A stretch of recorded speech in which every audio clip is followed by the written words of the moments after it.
Hi, Hannele. Thank you for being here with me today to discuss the concept of educational ecosystem.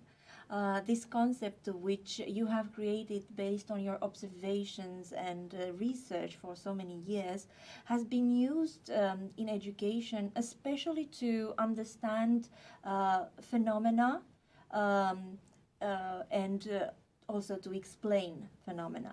Tell us a little bit, what is educational ecosystem? First of all, thank you for inviting me to this discussion. So when we use the term ecosystem and education ecosystem, that means that we recognize that there are different levels and different actors who are working on different levels.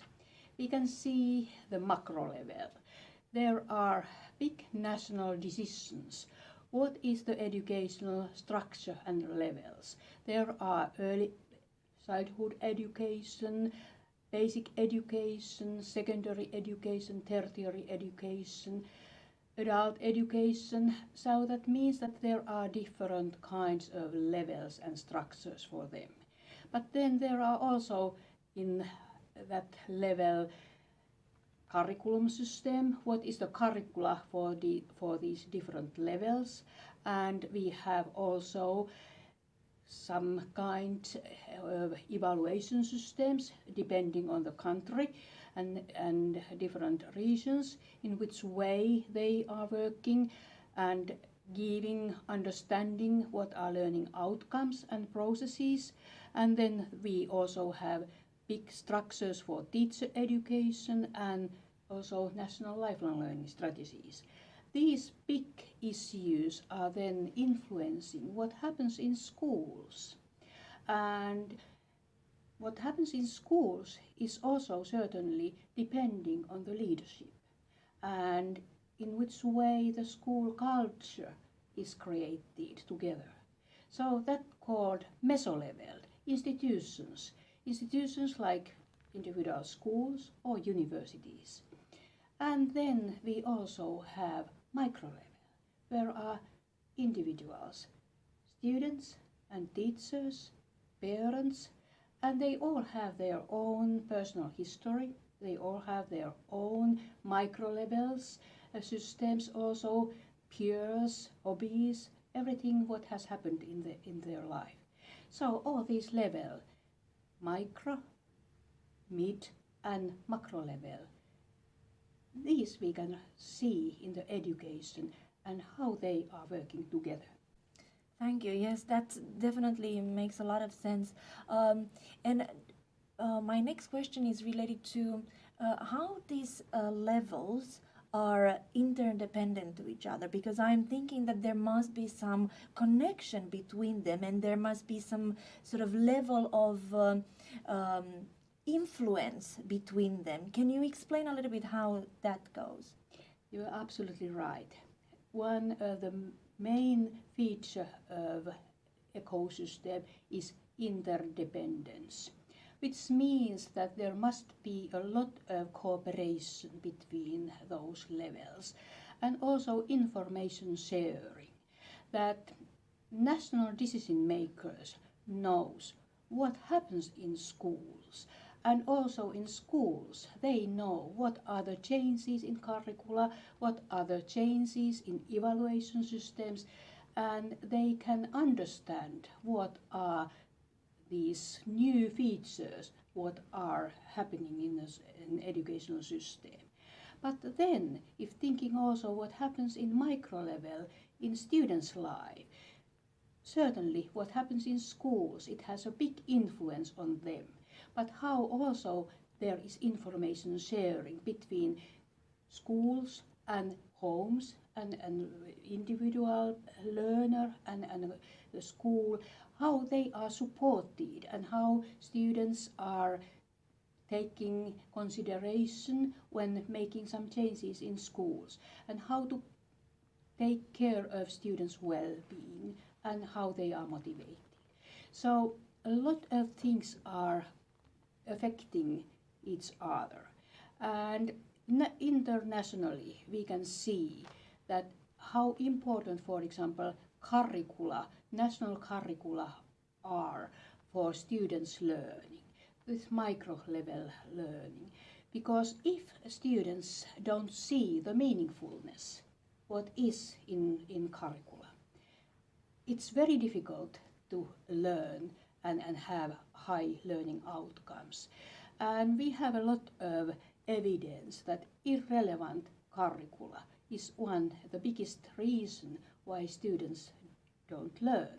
Certainly there are also other things depending on their own family background, for example, and their health reason even.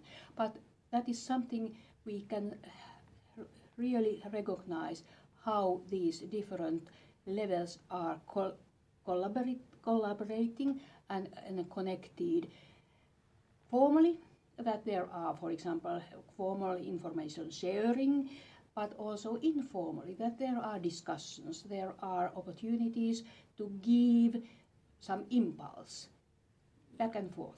Yeah, I'm happy you mentioned this, because now we can see clearly that the information flow and the influencing is not only from top to bottom, but it's also from bottom to top. And when I'm talking about bottom to top, it's about the importance of the children's well-being and how important this is for decision making and for creating reforms and new curricula. Absolutely right, yes. And that means also that we need systematic data collection, national data collection about students' learning outcomes, and also what happens in school, so that we understand also those processes. And that's why in Finland we called enhancement-led evaluation as a very important tool for keeping these different levels together. We don't have, for example, standardized testing, but we have many ways to get information about students' well-being, students' learning processes, students' difficulties, for example, for inclusion, and that means that it's needed a lot of work for keeping these different levels together. Yeah, thank you for that. When you have talked in your work about educational ecosystem, you have mentioned that there needs to be diversity. Please tell us a little bit, what do you mean by diversity, and why is it important in an educational ecosystem?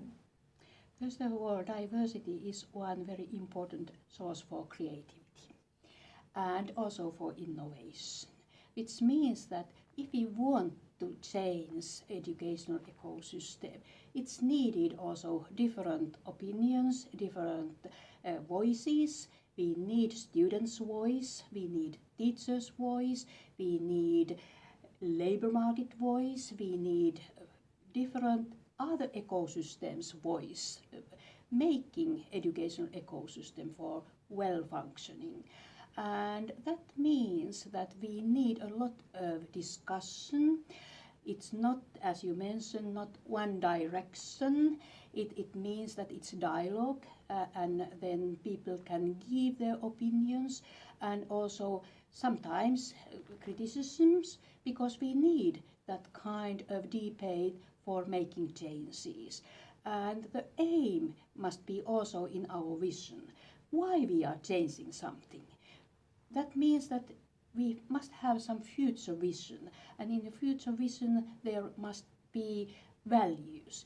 In Finland we have the values that everyone could learn well and had opportunities to get resources for their lives. And that means that that should be the vision and aim for all people, but they can do their work from their own background perspective and make those comments and demand also changes.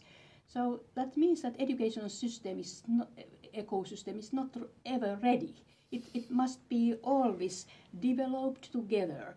And what I could say that very important is that we can give basis for every learner, every child, every young people, adult people, to make their learning path well working and have agency in the educational ecosystem. Yes, absolutely. You are right, Hannele. Development of an education ecosystem never stops, and we need different voices in it, and we need to make sure that everyone is doing well. Thank you so much for the interview. It has been a pleasure having you here.